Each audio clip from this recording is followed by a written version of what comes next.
یہاں پر وہ بوڑھی عورت سے ملنے کے بعد حضرت پیر صاحب کچھ مدارس میں گئے تھے، اس کے حالات بیان کیے ہیں۔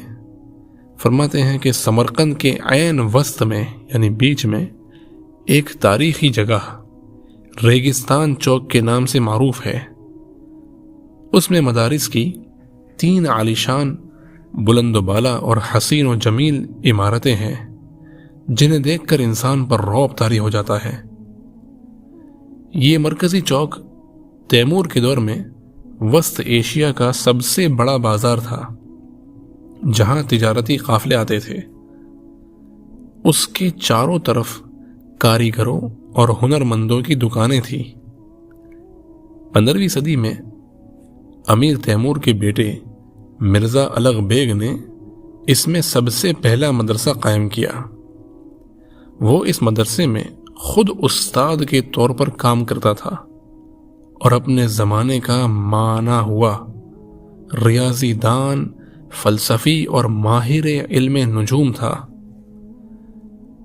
اس سے 1 صدی بعد سمرقند کے حاکم بالانگدوش بہادر نے اس کے بالمقابل اسی طرح کا ایک اور مدرسہ تعمیر کروایا۔ طلبہ کی بڑھتی ہوئی تعداد کے پیش نظر یہ ایک اچھا قدم تھا، مگر ایک بات سمجھ سے باہر ہے کہ اس اونچے منقش دروازوں، محرابوں اور ستونوں والے مدرسے کے دروازے پر شیر بنے ہوئے ہیں جو ہرنوں کا تعاقب کر رہے ہیں۔ اس لیے اس کا نام شیر در مدرسہ پڑ گیا۔ مذہبی ادارے کے دروازے پر یہ نقش و نگار سمجھ سے بالا ہے۔ ریگستان چوک کے تیسری طرف طلاقاری مدرسہ ہے۔ یہ 17ویں صدی میں تعمیر ہوا تھا۔ اس مدرسہ کے درمیان میں نیلے گنبد والی ایک خوبصورت مسجد ہے جس کے محراب میں 200 کلو سونے سے پیچ کاری کی گئی تھی۔ اسی وجہ سے اس کا نام طلاقاری مدرسہ پڑ گیا۔ اس مسجد کے مینار کی بناوٹ ایسی تھی کہ وہ الگ الگ جھکے ہوئے نظر آتے تھے اور صدیوں سے اسی طرح کھڑے ہوئے تھے۔ 1932 میں انہیں سیدھا کر دیا گیا۔ روسی اور ازبک ماہرین کو اس کارنامے پر بڑا فخر ہے۔ مفتی اعظم سمرقند غلام مصطفیٰ غل کے ہمراہ ہم لوگ ان مدارس کو دیکھنے کے لیے گئے۔ دیکھتے ہی سلف صالحین کے دور کا ایک خیالی نقشہ ذہن میں گھوم گیا۔ انہی مدارس میں کسی دور میں حضرت دارمی رحمۃ اللہ علیہ اور صاحب ہدایہ رحمۃ اللہ علیہ جیسے جبال العلم یعنی علم کے پہاڑ تشنگان علم کی پیاس بجھایا کرتے تھے، یعنی جن لوگوں میں علم کی پیاس ہوتی تھی ان کی پیاس یہ لوگ بجھایا کرتے تھے۔ ان جگہوں کو سنسان دیکھ کر بڑا دکھ ہوا۔ روسی گورنمنٹ نے ان مدارس کو نائٹ کلب کے طور پر استعمال کیا۔ جن عمارتوں میں قرآن و حدیث کی صدائیں بلند ہوتی تھی وہاں گانے بجانے کی سر تال پر لوگ ناچتے تھے۔ ناطقہ سر بگرے باں ہے، اسے کیا کہیے۔ آج کل ان تینوں مدارس کے درمیان کی جگہ کو مخصوص سرکاری عوامی تقریبات منانے کے لیے استعمال کیا جاتا ہے۔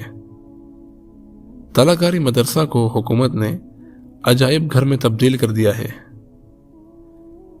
اس کی مسجد میں فقط محراب و منبر کے قریب کی جگہ کو چھوڑ کر باقی تمام جگہ کو فن پاروں کی نمائش کے لیے استعمال کیا گیا ہے۔ فقیر نے منبر و محراب کی خوبصورتی کو دیکھا تو بہت خوش ہوا، چنانچہ منبر پر بیٹھ کر حصول برکت کے لیے چند نصیحتیں کی، یعنی برکت حاصل کرنے کے لیے، جو حاضرین نے بہت توجہ سے سنی۔ مسجد ذوالمراد کے متولی فیض اللہ صاحب اور مولانا عبداللہ نے کہا کہ حضرت پچھلی نصف صدی میں یعنی آدھی صدی میں یہاں پر ایسا خطبہ کسی نے نہیں دیا ہوگا۔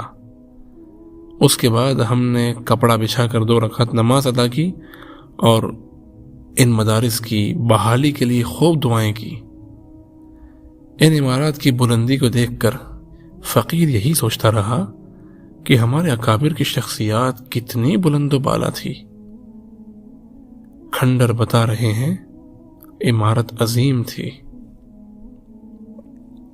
یہاں کے بعد حضرت پیر صاحب دامت برکاتہم کے ہاتھ پر مفتی اعظم سمرقند جو ان کے ساتھ تھے اور جنہوں نے یہ سارا واقعہ بتایا تھا بخارا پر اور سمرقند پر اور پورے وسط ایشیا پر ظلم و بربریت کا، وہ حضرت پیر صاحب کے ہاتھ پر بیعت ہوئے۔ اس کا کیا واقعہ ہے وہ انشاءاللہ اگلے ایپیسوڈ میں بتایا جائے گا، اور ان کے بیعت ہونے کے بعد کیا معاملات پیش آئے، اس کا کیا اثر ہوا، اس کا بھی انشاءاللہ تفصیلی واقعہ اگلے ایپیسوڈ میں انشاءاللہ بیان کیا جائے گا۔ اگر آپ ویڈیو اپلوڈ ہوتے ہی فوراً نوٹیفیکیشن چاہتے ہیں تو چینل کو سبسکرائب کر لیجئے اور بیل کا جو آئیکن شو ہوگا اس پر کلک کر کے آل پر کلک کر دیجئے، تو انشاءاللہ جب بھی ویڈیو آئے گی تو آپ تک نوٹیفیکیشن پہنچ جائے گی اور آپ اس کو فوراً دیکھ سکیں گے۔